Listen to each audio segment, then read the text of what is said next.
In today's video, I'm going to teach you Guide with Google and manage.wix.com. We'll go from a quick Google search into your Wix dashboard, make a small design change, and then confirm that autosave is turned on so your work is protected. First, open your favorite web browser and head to Google. In the search bar, type Wix. In the results, choose the official Wix website.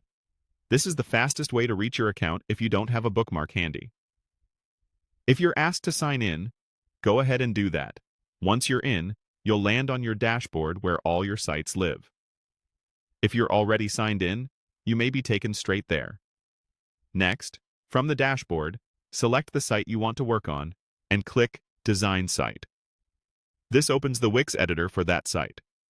Once the editor loads, make any small edit so we can see the save status in action.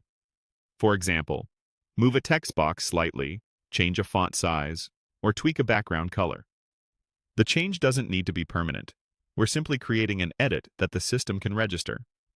You can always undo or fine-tune it later. As you make the change, glance toward the top bar of the editor. You should see a brief indicator that your work is saving.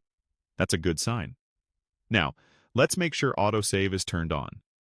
Look to the top area of the editor for the small cloud icon. Hover your mouse over it. A tooltip will appear showing whether autosave is on or off. You want this to be on. If it's off, turn it on so the editor saves your work automatically as you go. Autosave is especially helpful if your browser closes unexpectedly or your internet connection drops, because it captures your progress in the background without you having to think about it. A quick note for clarity. Autosave secures your edits in the editor, but it doesn't instantly push those changes live to visitors. When you're happy with your updates, you can publish to make them visible on your site. Until then, your changes are safe in draft. That's it. You searched for Wix on Google, opened your site from the dashboard by clicking Design Site, made a simple edit, and confirmed that autosave is on. With that in place, you can design confidently knowing your changes are continuously saved.